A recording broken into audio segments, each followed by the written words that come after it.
여러분은 앉아서 설교를 들으시고 저는 앉아서 설교를 하고 오랜만에 공평합니다.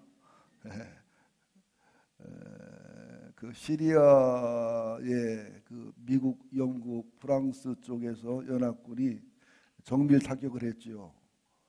정밀 타격을 한 이유는 러시아군이 시리아에 머물기 때문에 러시아를 공격했다가는 이게 확전이 되고 일이 복잡해지기 때문에 정밀 타격을 하는 겁니다.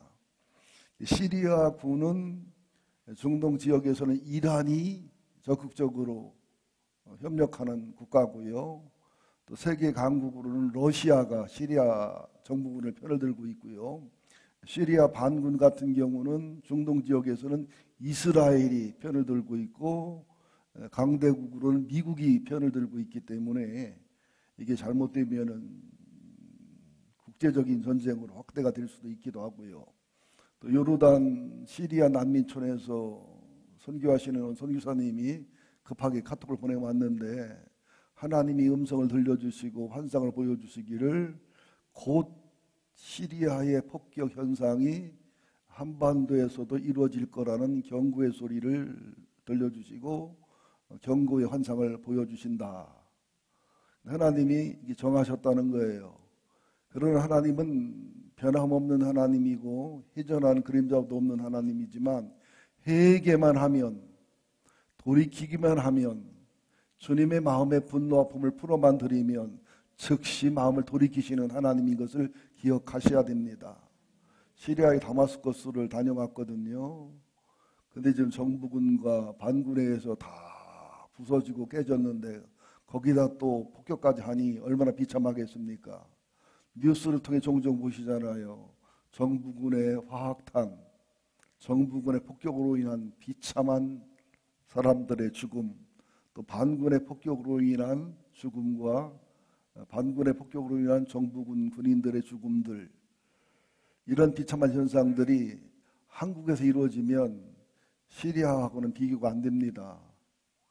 군사력도 어마어마한 군사력이기도 하거니와 인구 밀집도가 엄청나기 때문에 한번 상상해 보세요.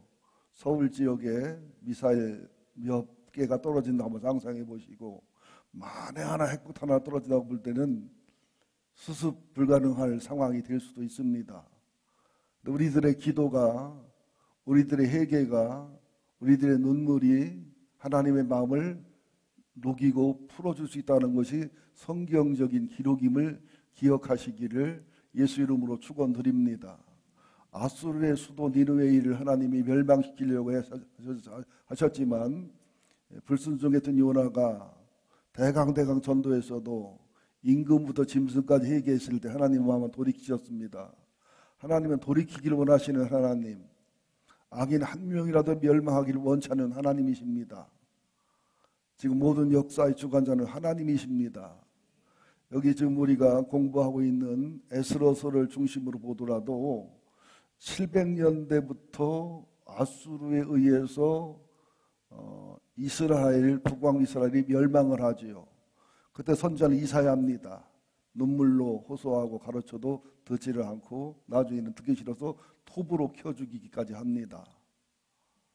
그리고 600년대를 지나 500년대를 지나 586년 BC 586년에 에레미야 눈물로 호소하고 겨우가 가르쳤지만 지독히도 에레미야를 미워하고 증오하다가 결국 에레미야는 애굽으로 가서 민족들을 권면하다가 죽습니다.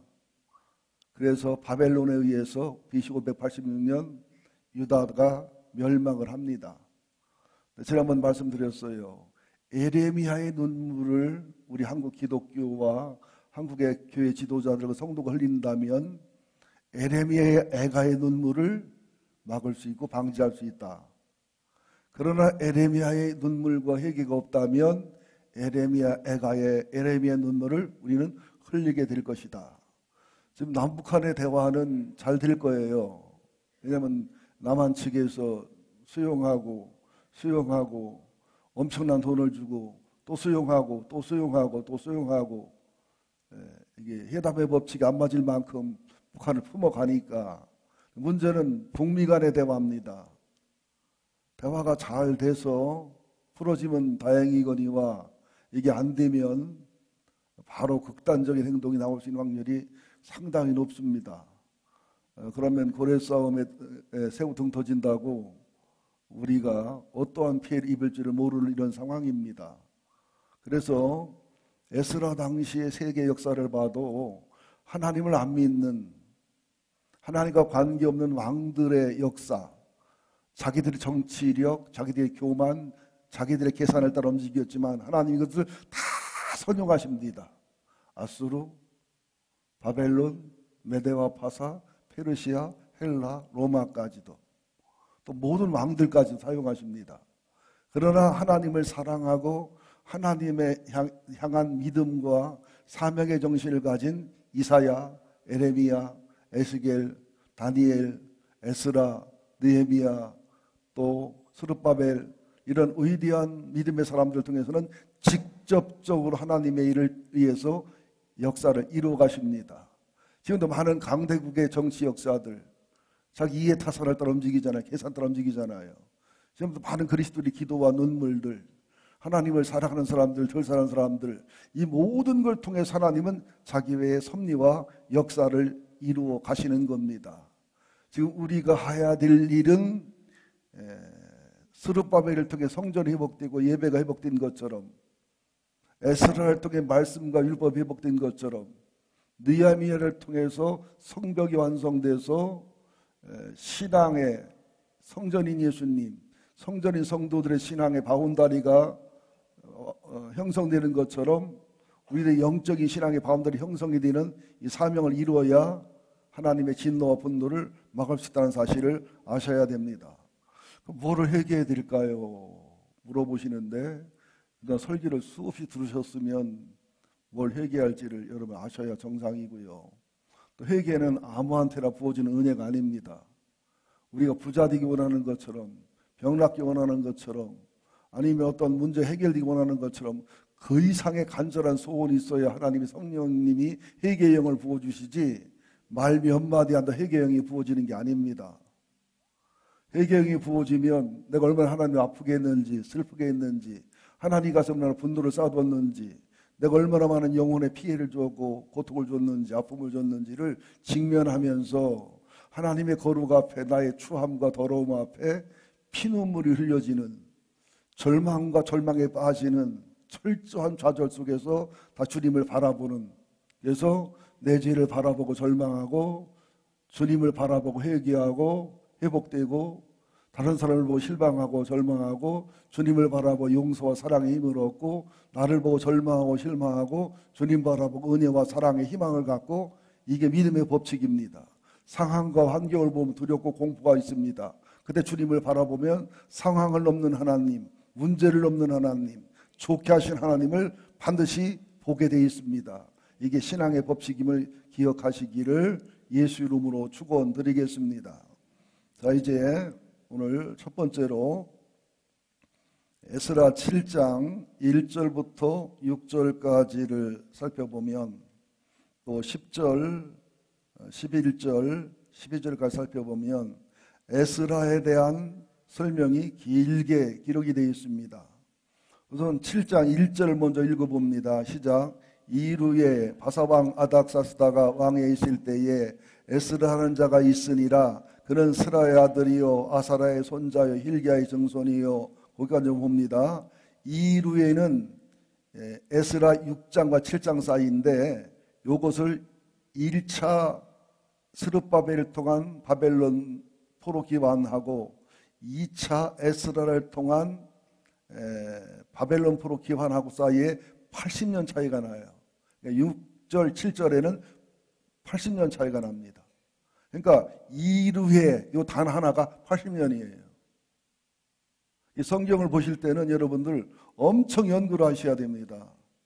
사도 요한이 요한복음에 뭐라고 말했어요? 주님 말씀을 다 기록할 것 같으면, 성경 역사를 다 기록할 것 같으면 이 땅에 들 곳이 없다고 말씀했거든요. 철저한 기도와 연구가 필요를 한다는 사실이고요. 또 여기 그 7장 1절에 보면 스라야의 아들이요 그랬어요, 에스라를. 그런데 이거 성경을 연구해 보면 스라야는 에스라보다 120년 전의 할아버지입니다. 히브리의 족보는 중요한 사람만 기록을 하는 경향이 있으면서도 할아버지나 정조할아버지를 아들로 표현하기도 하고 또 고조할아버지, 정조할아버지 이름을 그들을 본다기도 하는 문화적 관습의 특성이 있기 때문에 연구하지 않고는 성경을 절대로 몰라요. 오해될 게 너무 많습니다. 자, 그러면서 5절을 봅니다. 아비수아의 13대 손이요, 비느하스의 14대 손이요, 엘르하스들의 15대 손이요, 대제사장 아론의 16대 손이라. 비느하스가 누굽니까? 이스라엘 백성이 광야를 통과할 때에 모압과 암몬 그 사람들이 제사를 드리면서, 우상 제사를 드리면서 여인들을 통해서 우상의 제물을 먹게 하고 가름하게 하면서 하나님이 엄청 분노해서 사람을 쏟아 죽일 때에 이스라엘의 족장하고 또 암몬과 모압 지역의 족장 여인하고 그 상황에서도 간통하고 가늠하는 모습을 보고 하나님의 의로운 분노로 두 남녀를 창으로 찔러 죽였을 때 하나님의 분노와 진노가 풀리면서 비느하스에게 영원한 제사장과 명문품 가문을 언약을 하는 그 비느하스입니다. 그리고 아버지 엘르하살은 누구냐 하면은 위에 형님들이 있었지만 하나님의 불이 아니라 사람의 불을 들이다가 죽었기 때문에 엘르하사들이 큰아들 대제사장 역할을 했고요.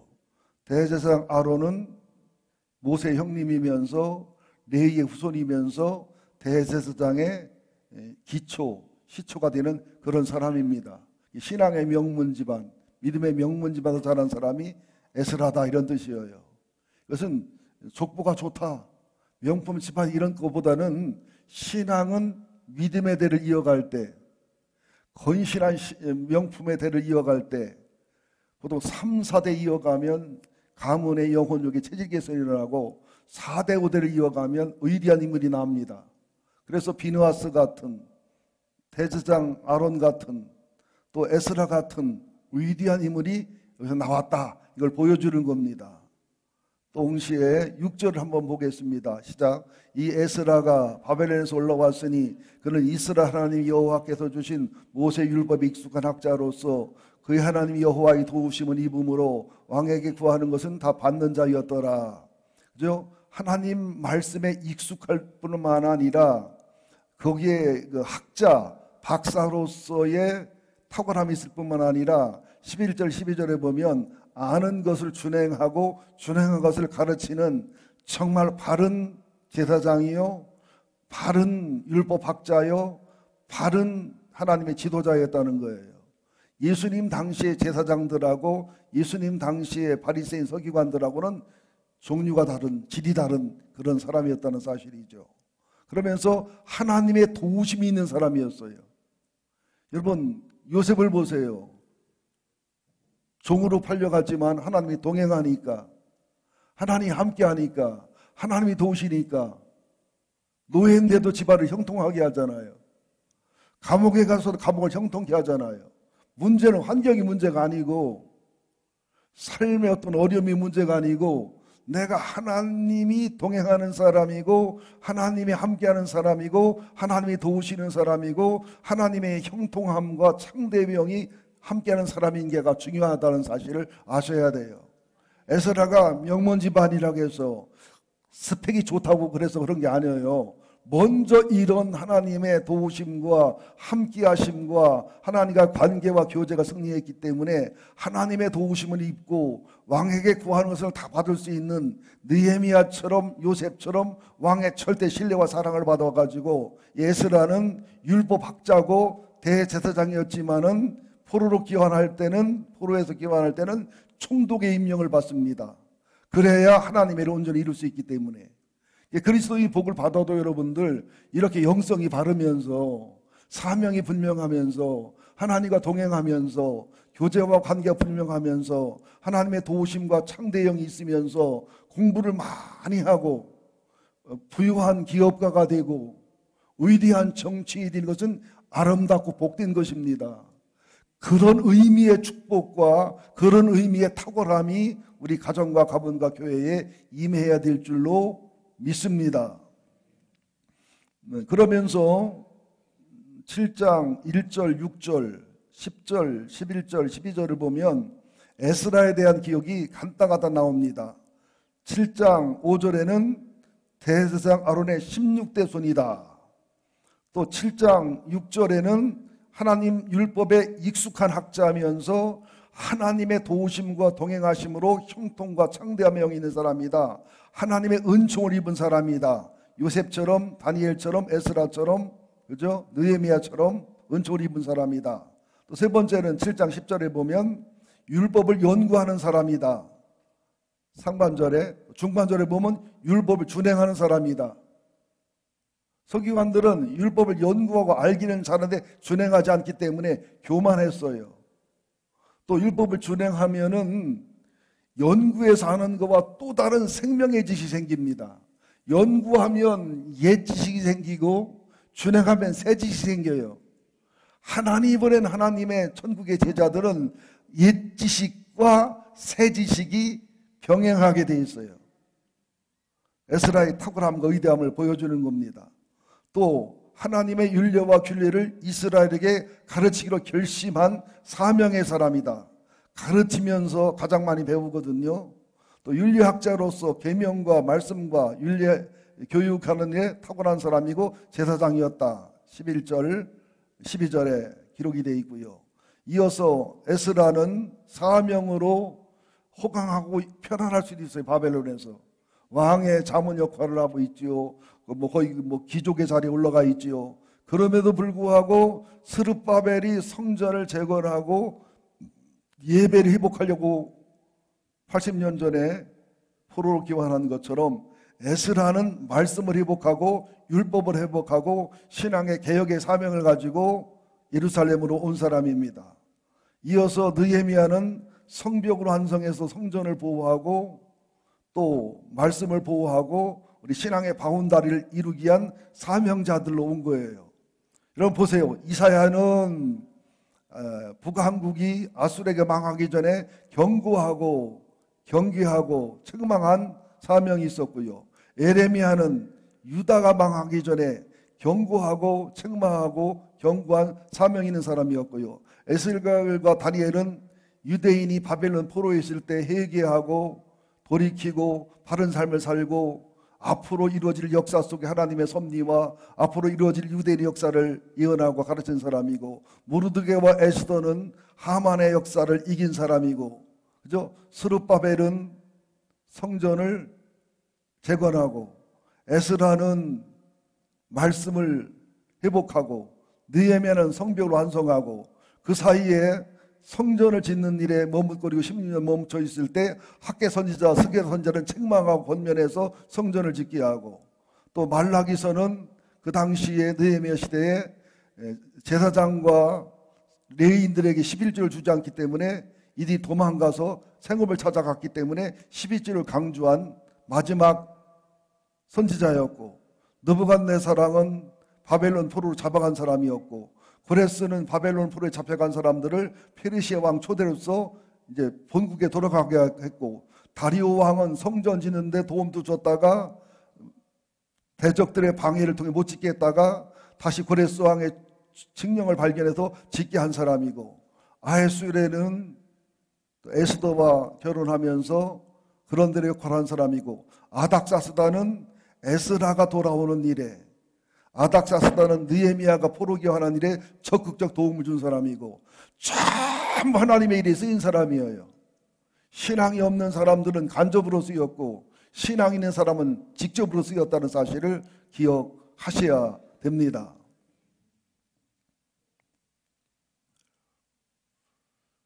그러면서 하나님의 감동을 받은 사람이었고, 하나님의 손이 언제나 함께하는 사람이었습니다. 에스라 7장 8장을 연구해 보면 하나님의 손이 함께했다는 말씀이 계속 나오지요.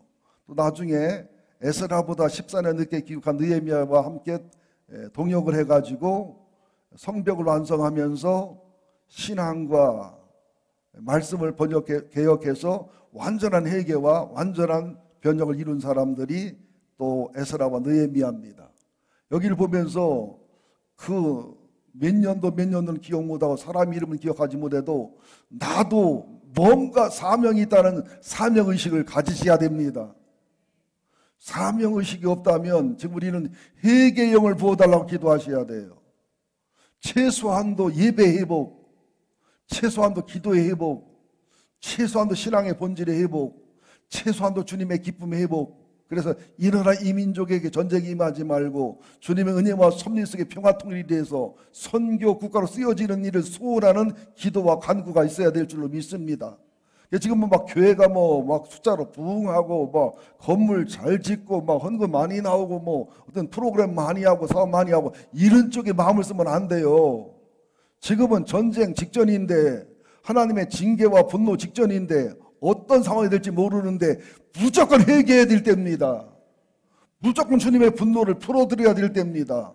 무조건 주님의 마음에 기쁨과 감사를 드려가지고 평화 통일이 이루어져서 선교 국가로 쓰일 수 있도록 교회의 본질, 기독교의 본질, 신앙의 본질, 성도의 본질을 찾아내는 우리가 되어야 될 줄을 믿습니다. 우리가 홀로 있을 때 하나님을 기쁘게 하는가 슬프게 하는가, 우리가 홀로 있을 때 기도하는가, 어떤 죄를 지는가, 우리가 홀로 있을 때 주님과 깊은 교제를 나누는가, 홀로 있을 때 어떤 범죄를 저지르는가, 이런 것도 자신을 돌아보셔야 됩니다. 회개할 일 엄청 많아요. 성령의 조명을 받아보시고 주님을 사랑해 보시고 말씀을 주목하시면 회개할 일이 너무너무 많습니다. 그러면서 이 시대의 목회자들은 프로그램이라든지 교회 성장에 대한 경영이라든지 보다는 목회자는 신학자가 돼야 되고, 목회자는 성경 전문가가 돼야 되고, 목회자는 하나님의 마음을 받아 하나님의 뜻을 던져할 수 있는 그 시대 하나님의 섭리와 계획을 전파하고 증거할 수 있는 그런 사명을 해보아야 됩니다. 나는 우리 교회도 프로그램을 최대한 줄였으면 좋겠어요. 정말 하나님의 영광을 위해서 교회의 유익이 되는, 성도들 영혼의 유익이 되는, 주님의 기쁨이 되는 걸 해야 되는데 의원회별로, 교회 학교별로, 교회에서 특별 행사 하다 보니까 각자 파트에서는 필요해서 하는 거죠. 모아놓으면 엄청나게 일이 많은 거예요. 일에 지쳐버려요. 나 이제 짜증까지 나요. 그래가지고 우리 교회 목사님 한 분은 대형교회에서 있다 소형교회 와서 쉬라고 왔더니 더 힘들어서 힘들다고 그러더라고요. 오늘 프로그램을 줄이자고 했더니 입이 이만큼 찢어지고 좋아하더라고요. 그리고 본질로 돌아가죠. 본질로. 예배의 본질, 찬양의 본질, 기도의 본질, 헌신과 봉사의 본질. 본질로 돌아가면 반드시 주님이 기쁨을 주게 돼 있어요. 행복을 주게 돼 있어요. 주 열매가 따라오게 돼 있어요. 주님 영광 받으시게 돼 있습니다. 근데 쓸데없는 일에 그냥 에너지를 쏟으니까, 하던 일이니까, 프로그램이니까, 또 그냥 의원회에서 기본을 해야 되니까, 교회에서 기본을 해야 되니까, 이런 식의 프로그램과 이런 식의 교회 운영은 주님을 슬프게 한다고 저는 그렇게 생각합니다. 그래서 존 메가더 목사가 쓴 목회자는 신학자다. 거기도 보면 목회자들은 기도하는 일, 성경을 연구하는 일, 신학에 정통하는 일, 성경을 연구해서 그 시대 하나님을 전파하는 일에 전문성과 목숨을 걸어야 된다는 거예요. 여러분 목사들에게 뭘 기대하십니까? 서비스맨을 기대하십니까? 함께 식사하는 걸 기대하십니까? 함께 재밌게 노는 걸 기대하십니까? 자주 신방하는 걸 기대하십니까?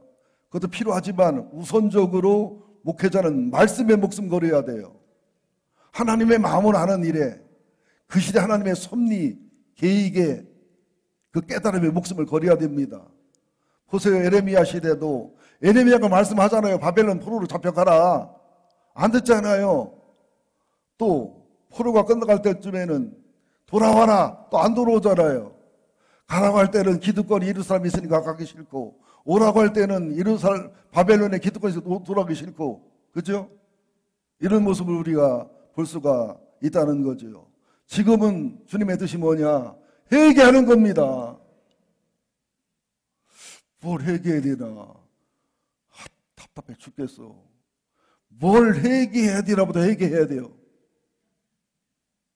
정상적 영혼을 가지고 있고 정상적 신앙생활을 하면 회개할 게 얼마나 많은데 회개할 게 뭐냐고 물어봐요.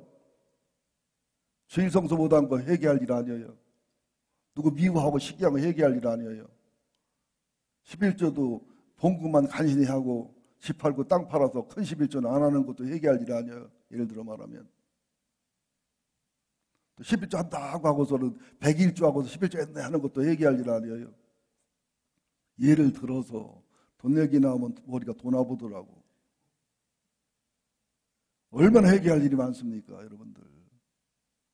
성령의 조명이 오면 하나님의 거룩함을 알면서 반대로 나의 죄악과 나의 패역함을 알면서 이 갭을 느끼게 하게 돼 있어요.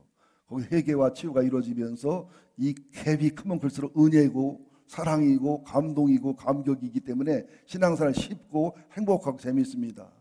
내 멍에는 쉽고 내 집은 가볍단 말이 맞아요.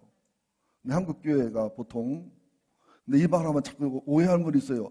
그럼 백향목 깨면 옳은 게 다른 게 틀렸단 말이에요. 나 그 말 한 적 한 번도 없어요. 저는 제 양심에 저보다 부족한 목사는 없는 것 같아요. 내가 제일 모질한 목사 같고 포도원에 가장 늦게 온 목사 같고 저는 제 양심에 전인수 목사 밑으로 가장 훌륭하다고 믿습니다. 여러분 아멘 하지 마. 기분 나빠. 저는 우리 이우 목사 밑으로 훌륭하고 탁월하다고 믿습니다. 김영진 목사님이 참 저보다 훌륭하시고 아름답고 훌륭하다고 믿습니다. 순수하시고 또 최중천 안수사님의 성실과 충성과 진실, 물론 가끔 고음 같은 고집이 있어 힘들긴 하지만 뭐 그거 없으면 성실과 또 진실이 없지요. 성승훈 전사님의 성실과 충성심, 우리 안수 집사님의 지혜와 아름다움, 이 힘들고 어려운 교회를 떠나지 않고 버티고 견뎌내는 거, 그렇게 설교를 길게 하고 시간만 하면 때려주고 패주고 엎어치고 내치고 찢었다 꼬맸다 하는 목사 밑에 버텨내는 것도 얼마나 훌륭한 겁니까? 저는 저보다 훌륭한 사람이 거의 대부분이라고 믿거든요. 그러나 말씀이기 때문에 전하는 거예요. 이런 설교하는 거 되게 괴로워요. 저도 얼마나 욕을 하겠어요. 저만 잘났다고 저만 의롭다고. 그 마음이 아닌데 노태우는 못 믿어도 저는 믿어주세요. 그래서 목회자들이 시급하게 전문가가 되고 회복해야 될 게 뭐냐? 9가지를 얘기합니다. 아담의 역사성과 선악과에 대한 비밀, 창조론을 비롯해서 역사적 기독교 신앙의 확립, 칭의, 구원교리에 정통할 것, 속죄의 범위를 충분히 파악하고 이해할 것, 성경적 교회, 성경이 말하는 건강한 교회를 이해할 것, 예수님의 지상명령과 예수님의 최대 계명을 충실히 이행할 것, 또 기독론, 교회론, 구원론 등을 명확히 알고 있을 것, 또 역사적 전천년주의와 말세에 대한 성경적 원리와 말세에 대한 정확한 지식을 갖고 있을 것, 새하늘과 새 땅의 개념이 정리가 돼서 천국과 지옥과 심판에 대해서 분명히 알고 있을 것, 9개, 10개 정통해야 된다는 거예요. 이거 하나 정통하기도 힘들고 어렵습니다. 목사는 평생 공부하는 사람이 돼야 됩니다. 여러분들이 수준 있는 교회가 되기 원하고 복된 교회가 되기 원하면 우리 목사님들 우선 차량 운행부터 안 할 수 있도록 여러분 도와주셔야 돼요. 쓸데없는 잡무에 얼마나 지치고 힘들지 몰라요. 그러니까 성경 연구하는 일, 경건서적 읽는 일, 묵상하고 주님과 깊이 만나는 일은 되지가 않는 거예요. 일중독이 돼버리니까 일에 밀려 살아가니까 힘들고 어렵고요. 사모님들은 입이 대빨이 나오고요. 아니 김명진 목사님 사모님 빼놓고 이런 현상 생긴단 말이죠. 이걸 구분해야 하는 우리 교회가 되기를 예수 이름으로 축원드립니다. 예상이니까 아멘을 크게 해두세요. 좀 아멘을 부탁합니다. 아멘 연습 한번 할까요? 우리는 구원받을 줄 믿습니다. 우리는 하나님 앞에 최고로 아름다운 교회가 될 줄로 믿습니다. 그러나 모든 교회를 함께 최고로 좋은 교회로 만들어가는 교회가 되기를 원합니다. 조금 낮았네요. 근데 아멘병이 있어가지고. 두 번째로 에스라와 2차 포로 귀환을 보면 에스라 7장 7절 10절, 에스라 8장부터 20절에 나오는데 우선 에스라 7장 7절부터 10절을 한번 연구해 보겠습니다. 살펴보겠습니다. 에스라 7장 7절 시작.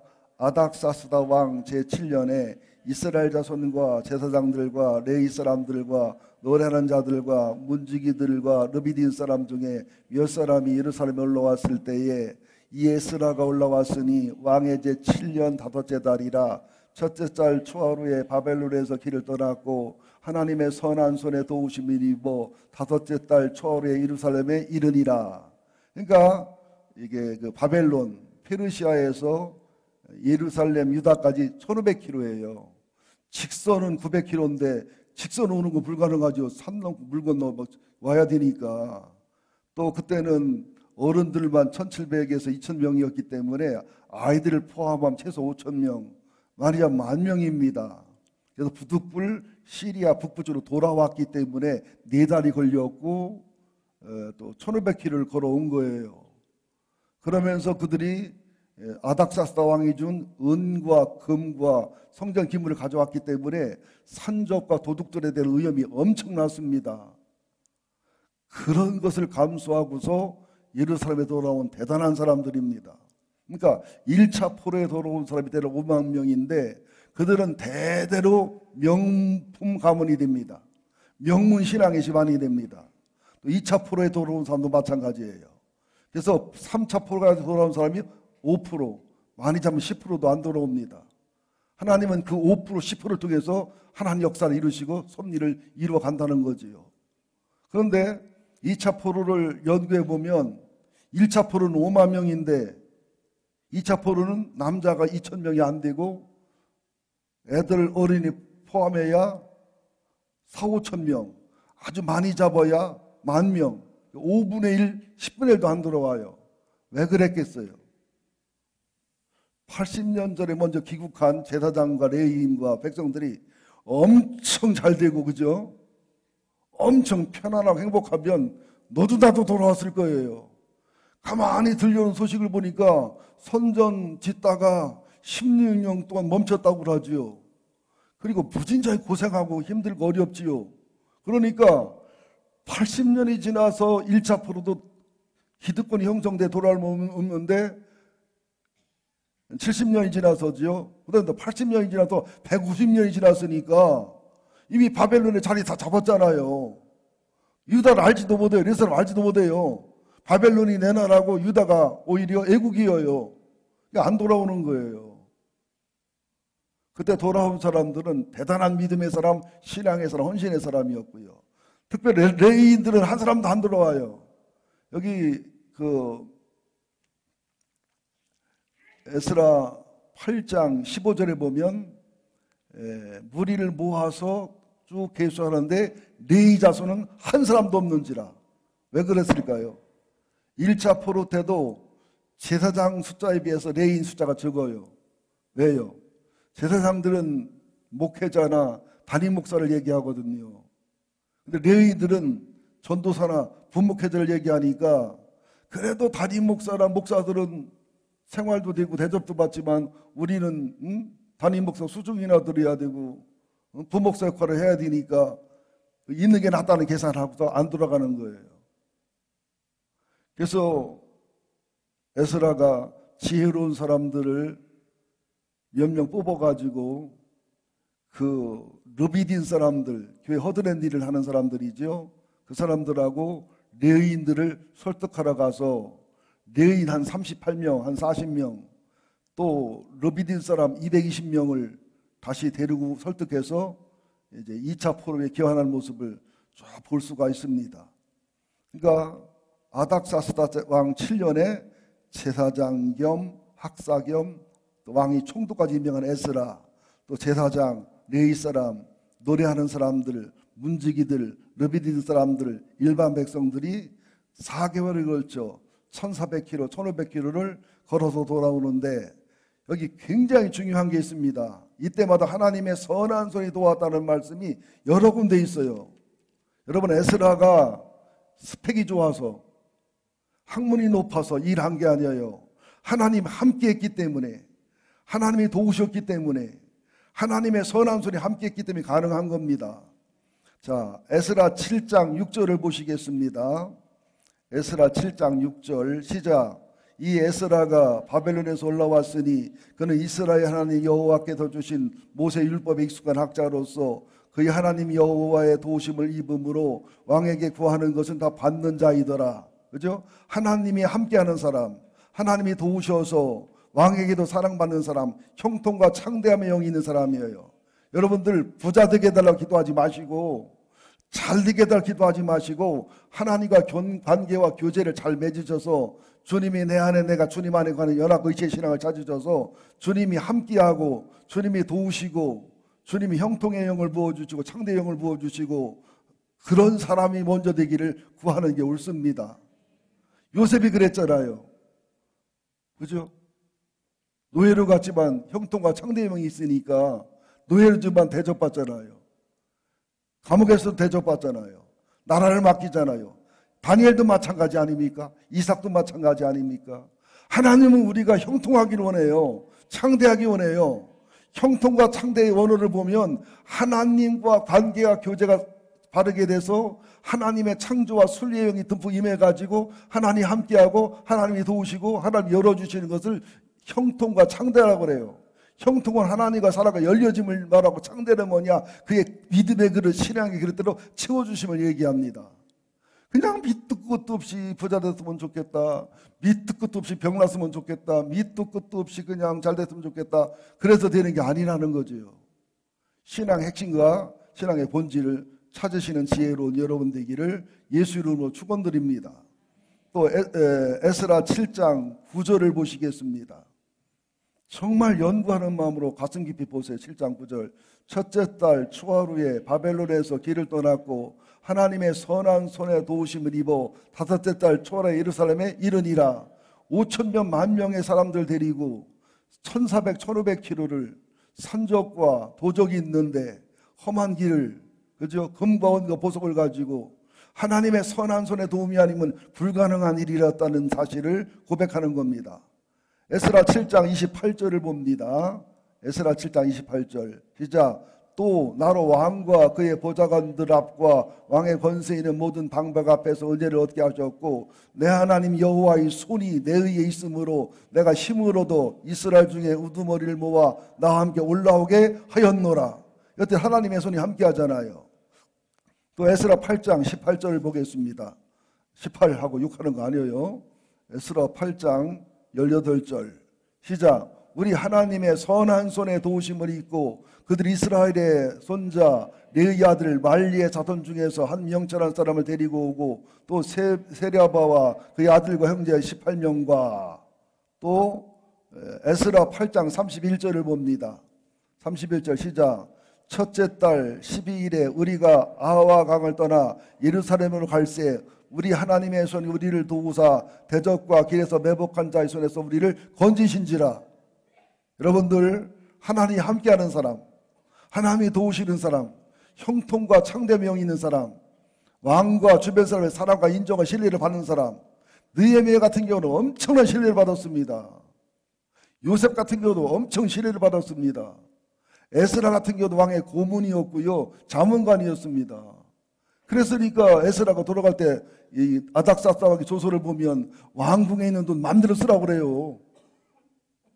성전 기병을 살 때도, 기물을 살 때도, 제사 드릴 때도 필요한 거 있으면 다 쓰라는 거예요. 이렇게 돈에 신뢰받는 사람이 되어야 될 줄로 믿습니다. 저도 중고등학교 때 제가 김영진이라는 친구가 있었는데 옛날에는 양주장 하면 제일 부자거든. 몇 단위에서는요. 교회는 돈을 막 하여튼 이만큼씩 갖고 댕겨요. 근데 그거 좋은 거 아니던데 돌이켜보니까. 근데 축구를 정말 잘해. 분데스리가에 나오는 선수들 수준만큼 잘해 축구를. 꼭 근데 그 지갑 누구한테 맡기겠어요. 동기들 친구들 많은데 나한테만 맡기더라고요. 왜? 나는 갖고 안 도망할 것 같으니까. 10원도 안 뺐었습니다. 여러분들 세상을 탓하고 비난하지 말고 우리는 보증수표가 돼야 돼요. 정말 믿을 수 있는 사람, 신뢰할 수 있는 사람, 성적으로, 물질적으로, 인간적으로 약속에 분명한 사람, 그렇게 못 사는 것을 부끄럽게 여기고 회개하고 성화의 삶을 소원하는 우리가 되어야 될 줄로 믿습니다. 그러면서 에스라와 함께한 사람들의 명단이 에스라 8장 1절 14절, 에스라 8장 15절 이렇게 쭉 기록이 되어 있는데 하나 굉장히 중요한 부분이 있습니다. 에스라 8장 15절 한번 보실래요? 시작. 에스라 8장 15절 시작. 내가 무리를 아와와로 흐르는 강가에 모으고 거기서 3일 동안 장막에 머물며 백성과 제사장들을 살핀즉 그 중에 레위 자손이 하나도 없는지라. 얼마나 기가 막히겠어요. 2차 포로기화라야 되는데 목사들이 있는데 담임 목사님인데 전도사가 부목사가 없어. 그래서 지혜로운 사람을 보내가지고 레위인을 모집하고 설득하고 르비딤 사람 하나님의 일꾼들을 소집해서 이제 다시 기원하는 에스라의 충성과 지혜의 아름다운 모습을 이렇게 봅니다. 그러면서 21절부터 23절까지 보면 에스라가 금식을 선포해요. 왜냐하면 여러분 저 쳐다보세요. 느헤미야 시대에는요 아닥스다 왕이 경호원들과 군인들을 붙여서 돌아왔는데 에스라는 하나님을 지켜주시고 보호한다고 왕 앞에서 큰 소리를 쳤고 담대했기 때문에 왕에게 경호원을 보내달라고 부탁하는 것은 부끄러운 일일 수밖에 없었어요. 그래서 하나님이 특별히 도와주시지 않으면 안 된다고 하나님 역사해달라고 간절히 기도했습니다. 목사가 언제가 제일 힘든 줄 압니까? 기도해주고서 병 날 거야. 그 말이 나오지 말아야 쏙 나왔어. 그 다음에는 보통 몸다는 게 아니에요. 기도가 그냥 몸부림치게 나와져요. 그럼 이지혜 집사, 우리 교회에서 있다가 전주로 된 이지혜 집사님이 양악수술했는데 이쁘려고 한 게 아니라 불갑을 양악수술했는데 체력이 약한 면역력이 약하니까 막 이게 막 계속 염증이 심해지고 수술 2차도 하고 3차 된다는 모르겠어요. 힘들어지는데 거의 죽을 지경이 되는 게 저를 찾아오더라고요. 목사 찾아온 사람들은 거의 그냥 바닥까지 간 사람들이야. 목사가 피곤해. 뭐 목자가 오는 교회는 드물어. 왔는데 거의 뭐 심하면 죽겠더라고요. 신우인가 옳게 하나가 수술했다가 염증이 심해서 슈퍼바이러스가 생겨가지고 죽었다고 하더라고요. 죽음의 공포를 가지고 왔는데 보니까 순간적으로 면역력이 약하구나. 그래가지고 우리 사회가 실크 만드는 사장이잖아요. 나는 딸을 줬기 때문에 실크를 공짜로 받아보고 하나도 안 미안합니다. 나는 딸을 줬는데 뭐 실크가 생각하는 실크를 많이 갖다 주면서 안수 기도를 하는데 그냥 기도하고 말지 내 입에서 입이 톡 튀어나왔어. 목사는 입도 조심해야 돼. 오늘 안수 받고 실크를 먹고 나면 면역력이 높아지면서 서서히 덜 아파지면서 치료가 되고 완치가 될 거야. 그 말하고서 얼마나 몸이 다는지 그냥 밤에 잠도 안 오고 밥맛도 없고 그때 주님의 은혜로 다행히 실크를 먹으면서 면역력이 확 올라가고 좋아지면서 그 항생제가 들으면서 치료가 되면서 그 다음에 왔는 데는 막 거의 막 치료가 돼서 왔더라고요. 힘들었어요 중간에 나는.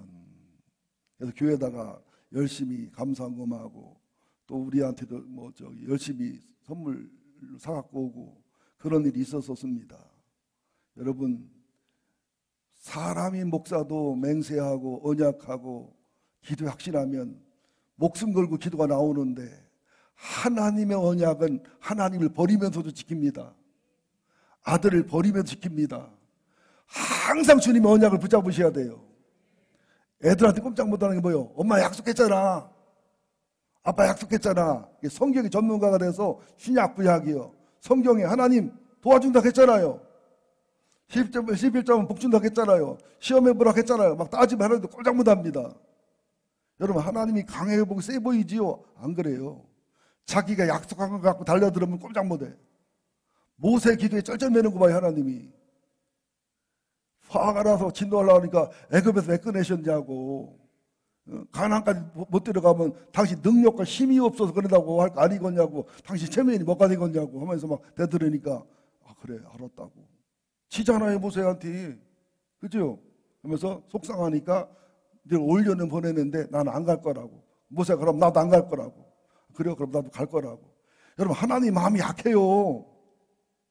회전하는 그림자도 없는 것은 진리와 은혜의 변화가 없는 것이지 우리가 회개하고 돌이키기만 하면 언제나 화를 복으로 바꿔주시는 진노와 분노로 은혜를 바꿔주시는 선하신 하나님을 믿으시고 제발 하나님의 분노와 진노 속에서 그냥 당하지 말고 회개하고 돌이키고 어떻게 해서 하나님만 바꾸시기를 예수 이름으로 축원드립니다. 엘리에게도 사무엘이 진노와 분노를 예언하니까 그들 받아들이잖아. 아, 참 답답해서 그냥 아들을 투드라 패서라도 강제로 회개시키고 강아지부터 회개시키고 자기도 회개하고 돌이켰으면 엘리 가문이 멸절이 안 될 수도 있었잖아요. 이 가문 영광에 안 들어갈 수 있었잖아요. 여러분 어떤 죄를 범했을지라도 어떤 절망과 어려운 상황에 있을지라도 하나님 포기하지 마세요. 기도를 포기하지 마시고 축복을 포기하지 마시고 붙들고 늘어지시기를 예수 이름으로 축원드립니다. 자전거 안 사주던 엄마 아빠가 아들이 밤에 잠을 자다가 자전거 하면서 막 튀어나가니까 바로 자전거 사오더래. 자식 이기는 부모는 없어요. 이스라엘이 야곱이 하나님 이겼잖아요. 이겨서 이긴 거예요. 하나님은 회개만 하면 우리가 이길 수 있는 하나님이에요. 순종하면 이길 수 있는 하나님이에요. 회개 안 하고 순종 안 하면 이기려고 하면은요 평생 대고생 하십니다. 자, 이제 마지막으로 아닥사스다 왕의 조서를 보면 참 감동입니다. 이가 다신교회 신앙이에요. 유대교 신앙도 받아들이는 정도지 힌두교적인 신앙이거든요. 사람들 보세요. 아수르는요 나라를 정복하면 멸절시켰어요. 고대 사회에서는 전쟁에 이기면 우리 신이 상대방 신을 이긴 게 돼요. 근데 바벨론은 그렇게 안 했어요. 가만히 아수르를 지켜보고 메대와 파사를 지켜보니까 정복당한 민족들이 다른 건 말을 잘 듣는데 신앙을 단합하면 신앙을 막 누르면 목숨 걸고 대들더라는 거예요. 그래서 신앙을 다 인정해 준 거예요. 아닥사스다가 주님을 굳이 사랑했나 봐. 아니에요. 굉장히 주님 앞에 순종했나 봐. 아니에요. 정치적인 방법이었지만 하나님이 감동해서 그걸 간절히 쓰신 것 뿐입니다. 아닥사스다 왕의 한번 감동과 조서를 살펴보시면 되게 은혜가 될 겁니다. 7장 11절부터 26절까지 봅니다. 시작. 여호와의 계명의 말씀과 이스라엘에 주신 윤리학자여 학자 겸 제사장인 에스라에게 아닥사다 왕이 내린 조서의 초본은 아래와 같으니라. 잠깐이요. 자, 아닥사다 왕이 에스라를 뭐라고 말해요? 이스라엘에게 주신 윤리학자여 학자 겸 제사장인 에스라. 그리고 귀국할 때는 총독 자리까지 줍니다. 얼마나 신뢰와 존경을 받은 겁니까? 12절. 모든 왕의 왕 아닥사스다는 하늘의 하나님의 율법의 완전한 학자 겸 제사장 에스라에게 율법의 완전한 자라고 에스라를 존경하고 사랑한 겁니다. 13절. 조서를 내리노니 우리나라에 있는 이스라엘 백성과 그들 제사장들과 레위 사람들 중에 예루살렘으로 올라갈 뜻이 있는 자는 누구든지 너와 함께 갈지어다. 너는 내 손에 있는 내 하나님의 율법을 따라 유다와 예루살렘의 형편을 살피기 위하여 왕과 7 자문관의 보냄을 받았으니 왕과 자문관들이 예루살렘에 거하시는 이스라엘 하나님께 성심으로 드리는 은금을 가져가고. 잠깐이요. 왕도 이렇게 이스라엘 왕을 섬기기를 이스라엘의 하나님을 섬기기 원하고 왕도 유다에 계신 예루살렘에 계신 하나님을 섬기기 원했지만 7명의 모사까지도 그렇게 하라고 자문을 했고 협조했다는 거예요. 그 정도로 이스라엘 하나님이 존경과 신뢰를 받고 있고 그 정도로 에스라가 존경과 신뢰를 받고 있다는 겁니다. 자, 15절. 왕과 자문관들이 예루살렘에 거하시는 이스라엘 하나님께 성심으로 드리는 은금을 가져가고 또 내가 바벨론 온도에서 얻을 모든 은금과 및 백성과 제사장들이 예루살렘에 있는 그들의 하나님의 성전을 위하여 기쁘게 드릴 예물을 가져다가 그들의 돈으로 수송아지와 수양과 어린 양과 소재와 그 전제의 물품을 신속히 사서 예루살렘 내 하나님 성전 제단에 드리고 그 나머지 은금은 너와 너의 형제가 좋게 여기는 일에 너희 하나님의 뜻에 따라 쓸지며 내 하나님 성전에 섬기는 일을 위하여 내게 준 그릇은 예루살렘 하나님 앞에 드리고 그 위에도 내 하나님 성전에 쓰고자 하는 것이 있어서 내가 드리고자 하거든 무엇이든지 궁중창고 왕의 궁중창고에서 내다가 드릴지니라.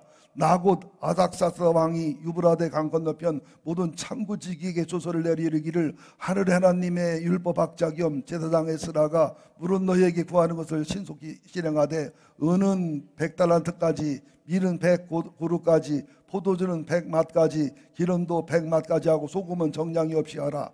무릇 하늘 하나님의 전을 위하여 하늘의 하나님의 명령하신 것을 삼가 행하라. 어찌하여 진노가 왕과 왕자의 나라에게 임하게 하랴. 내가 너에게 이르노니 제사장들이나 레위 사람들이나 너라는 자들이나 문지기들이나 너 비딤 사람들이나 혹 하나님의 성전에 일하는 자들에게 조금과 관세와 통행세를 받는 것이 옳지 아니하니라 하였노라. 이 고대 시대부터 성직자들에게는 조금과 관세와 통행세를 받지 아니했습니다. 왜냐하면 일반 백성들이 하나님께 세금을, 국가에 세금을 내고 헌금한 것이었기 때문에 서로 안 됐거든요. 우리나라도 이게 잘하는 건 아닙니다. 스스로 원해서 세금을 내는 건 옳아요. 그리고 세무조사를 하면 종교 탄압이 된다는 것 참들 아셔야 됩니다. 25절 에스라여 너는 내 손에 있는 내 하나님 지혜를 따라 내 하나님 율법을 하는 법관과 재판관을 삼아 강 건너편 모든 백성을 자편하게 하고 그중 알지 못하는 자는 너희가 가르치라. 이게 총독의 자리까지 줬다는 겁니다. 그러니까 제사장, 학자, 총독 모든 권한을 준 겁니다. 26절 무릇 내 하나님의 명령과 왕의 명령을 준행하지 아니하는 자는 속히 그 질을 정하여 혹 죽이거나 기양 보내거나 가산을 몰수하거나 옥에 가둘지니라 하였더라. 얼마나 어마어마한 조소입니까? 이렇게 하나님이 일을 바르게 감당하고 사명자가 되고 하나님이 함께하고 하나님 형통과 창대형을 부어주면 하나님의 일을 할 때 왕까지도 부자까지도 사람도 물질도 모든 걸 동원해서 하나님의 일을 이루어가시는 하나님이라. 그런 말씀임을 꼭 기억하시기를 예수 이름으로 축원드립니다. 마지막으로 마무리하고 마치겠습니다. 김일성 대학을 나오고 정치범으로 정치범 수용소에 갇혔다가 풀려난 어느 김일성 대학 출신 여자 탈북자의 간증입니다. 정치범 수용소에 갔는데 엄청 탄압과 괴롭힘이 심한데 잘 보였어요. 실력이 탁월하고 월등하니까. 그래서 절대로 비밀로 하라고 하면서 그 정치범 수용소 중에 또 수용소를 들어가 보니까 너무 놀란 거예요. 이게 재련소 같은 곳이고 철을 녹이는 곳인데 가보니까 사람들이 키가 1m 20에서 30밖에 안 돼요. 가만히 가다 보니까 그 뜨거운 철물에 몸이 녹은 거예요. 철물에 튀어가지고 피부가 까맣게 변한 거예요. 가만히 보니까 척추가 녹았어요. 몸이 녹아가지고 척추 이만한 혹이 다 달렸어요. 그래서 가슴이 배에 다 닿았어요. 얼굴도 녹아내렸어요. 머리털은 다 빠졌어요. 완전 외계인의 모습이에요. 말이 없어요. 그러면서 그들이 뭐가 잘못하는 실수하면 설명할 것 없이 밟아서 터쳐 죽이기도 하고 끓는 샘물을 갖다가 쪄서 뿌려서 태워 죽이기도 하고 용광로에 집어넣기도 하고 그 모습을 보면서 이 김일성 대학 출신 정치범이 결심한 겁니다. 김일성은 사람이 아니다. 김정일은 사람이 아니다. 김정은 악마다. 내가 이것을 알리리라. 1년 2년을 버티면서 여러 번 기절도 하고 여러 번 충격받고 정신병자가 될 뻔했다고 그래요. 그래서 다행히 특별 사면을 받아서 우수한 수행자로서 이제 석방대 나와가지고 서방 국가로 탈옥을 해서 전 세계를 알리는 겁니다. 이 말을 왜 하는 줄 알아요, 여러분들? 우리가 회개하지 않으면 하나님의 분노가 진노가 쏟아지면 누구보다 죽을까요? 저는 특권이 아니고 1번입니다. 목회자이기 때문에. 그리고 성도들도 그냥 두지 않습니다. 크메르나 월남을 연상하시면 돼요. 그런 현상이 일어날 거예요. 그런 비참한 이북의 북한의 지하교회 성도들의 탄압과 비참한 고통을 우리가 당할 수도 있다는 걸 기억하셔야 돼요. 여러분 보세요. 이스라엘 역사를 볼까요? 700년대부터 아수르의 침공이 왔어요. 북왕 이스라엘에. 722년에 함락이 됩니다. 느부갓네살에 의해서. 그리고 600년대를 보내면서 유다가 교훈을 못 얻고 해결을 못하니까 586년 바벨론에 의해서 유다가 함락이 됩니다.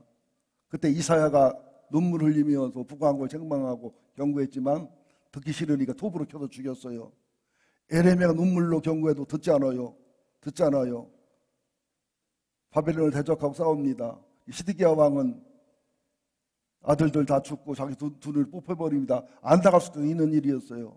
애굽으로 도망갔을 때 예레미야는 바벨론을 가면 호강하고 대접받고 유대의 총독 옆에 가도 호강하는데 애굽으로 내려가서 얘기하고 건면하다가 맞아 죽습니다. 그리고서 포로 기간 70년, 포로 기간 또 1차, 2차, 3차 이루어지면서 이게 700년대, 600년대, 500년대, 400년대까지 이어지는 거예요. 400년이에요. 그러면서 말라기를 마지막으로 400년 동안 주님이 말씀이 없어요. 이게 중간시대예요. 구약과 신약의 중간시대 800년이에요. 그때 마카비 시대라고 해서 한 100년 독립을 유지하긴 했지만 BC 63년 로마 폼페이 장군에 의해서 예루살렘이 함락이 되면서 정복이 됩니다. 그때 비참함은 형용할 수가 없습니다. 그때 예수님이 태어났을 때는 빌라도가 총독이었고 헤롯대 왕이 왕이었는데 헤롯대 왕은 이두메인이라 돈 주고 산 왕이었어요. 그때 선지자를 보내도 안 듣고 선지자를 보내도 안 듣고 이사야를 죽이고 에레미야를 죽이고 스가랴, 학개, 말라기 핍박하는 선지자가 어디 있습니까? 마지막 선지자요, 마지막 왕이요, 마지막 제사장이요, 마지막 하나님의 사람, 하나님의 아들, 하나님이신 예수가도 죽였습니다. 그러니까 AD 70년 티투스 장군에 의해서 예루살렘이 멸망하면서 2000년 이상의 나라 없는 민족의 비참함을 겪고 살아가지요. 대략 2800년의 세월입니다. 선민인데 하나님 사랑한 민족인데 하나님 말씀을 듣지 않으니까 하나님의 뜻을 따라가지 않으니까 순종하고 복종하지 않으니까 선민이었기 때문에 또 고난 고통을 당하고 주먹만한 이스라엘이 회복이 되면서 다시 하나님이 그 이스라엘 통해서 하나님이 마지막 시대를 장식하려고 하고 또 마태복음에 나와 있죠. 이스라엘이 변화가 되고 민족 회개가 일어나면 여름에 되면 무화과 나무가 연해지는 것처럼 주님이 가까이 온 징조라는 그 말씀이 이루어지고 있는 시점이란 말입니다. 지금 우리가 어떻게 해야 되겠어요? 부자 되자고 신앙생활 해야 되겠어요? 복받자고 신앙생활 해야 되겠어요? 세상 출세하자고 성공하자고 신앙생활 해야 되겠어요? 시대를 알아야 되잖아요. 시대를. 누가 하나님의 사람이냐? 그 시대에 말씀하는 하나님의 말씀을 전하는 사람이 하나님의 사람이에요. 그 시대 하나님의 심정과 하나님 희노애락을 전하는 하나님의 마음을 전하는 하나님의 섭리와 계획을 전하는 그리고 우리는 어떻게 해야 됩니까? 그 말씀을 듣고서 사람의 말로 듣지 말고 하나님의 섭리와 뜻을 쫓아가는 내 계획이 어떻든 내 생각이 어떻든 내 정치 성향이 어떻든 내 지식이 어떻든 내 사고가 어떻든 그 참조할 일이지 하나님의 말씀, 하나님의 뜻, 하나님의 섭리, 하나님의 계획 앞에 회개해야 됩니다. 성전을 재건해야 돼요. 예배를 회복해야 돼요. 말씀과 진리를 회복해야 돼요. 그리고 신앙의 바운다리, 영적인 바운다리, 성도로서 최소한의 윤리와 도덕, 성도로서 최소한의 신앙생활, 목사로서 최소한의 윤리와 도덕과 믿음의 바운다리가 있어야 됩니다. 이 바운다리가 깨져버렸잖아요. 고대 시대의 성벽이 깨져버리면 함락되는 거예요. 우리들의 성벽, 최소한의 예배의 성벽이 있잖아요. 바운다리가 있잖아요. 최소한의 기도의 바운다리, 최소한의 헌신 건금, 최소한의 용서와 사랑, 최소한의 바운다리를 지키는 우리가 돼야 됩니다. 그래서 스룹바벨을 통해서 성전과 예배 회복을, 에스라를 통해서 말씀과 진리와 신앙 회복을, 개혁을, 느헤미야를 통해서 성벽의 재건과 바운다리 완성을 이루어서 하나님이 이스라엘의 재건을 이루가시지 않습니까? 우리도 그런 교회가 되어야 될 줄 믿습니다. 회개의 눈물을 흘립시다. 에레미야의 눈물을 흘리면 멸망한 유다를 바라보는 에레미야의 애가의 눈물을 흘릴 필요가 없습니다. 그러나 에레미야의 눈물과 에레미야의 회개와 에레미야의 간구를 듣지 않으면 에레미야의 애가의 눈물과 피눈물을 흘려야 되는 거예요. 여러분 상상해보세요. 전쟁이 나서 내 남편이, 내 자식이, 내 아내가, 내 누이 동생들이 상상만 해도 끔찍하지 않습니까? 회개가 쉽잖아요. 회개가 쉽잖아요. 예배의 승리가 쉽잖아요. 기도의 승리가 쉽잖아요. 신앙의 본질과 믿음의 본질, 기독교의 본질, 교회의 본질을 찾는 교회가 되기를, 여러분 되기를 예수 이름으로 축원드립니다. 하나님을 찬송하고 찬양합니다. 지금도 사람의 말로 듣지 말게 하여 주시옵소서. 하나님의 음성으로 듣게 하여 주옵소서. 이사야를 톱으로 켜 죽였지만 아수르에게 멸망하고 북한국은 사라져 버렸습니다. 예레미야를 미워하고 증오하고 결과적으로 예레미야를 때려서 죽였지만 바벨론 포로가 됐고 안 당해도 될 고난과 고통을 너무도 많이 당했습니다. 주님, 우리도 주의 음성을 듣는 사람이 되게 하여 주시고 내 생각, 내 경험, 내 정치적인 성향에 의지하지 않게 하시고 하나님 말씀을 듣게 하여 주옵소서. 하나님의 섭리를 따르게 하여 주옵소서. 하나님의 뜻을 따르게 하여 주옵소서. 주여, 이 나라 이 민족의 회개와 치유가 일어나게 하여 주시고 기독교의 본질과 교회의 본질과 성도의 본질을 찾게 하시고 성전 회복과 말씀 회복과 영적인 성벽의 바운다리 회복이 이루어지게 하여 주시옵소서. 주님이 축복하시는 나라, 평화 통일을 이루어주는 나라, 세계 열방을 구원하고 치료하는 선교국가로 쓰여지는 나라가 되게 하여 주옵소서. 그런 눈물의 기도와 회개의 기도가 있는 위대한 교회, 위대한 의인 있는 교회가 되게 하여 주옵소서. 예수님의 이름으로 기도합니다.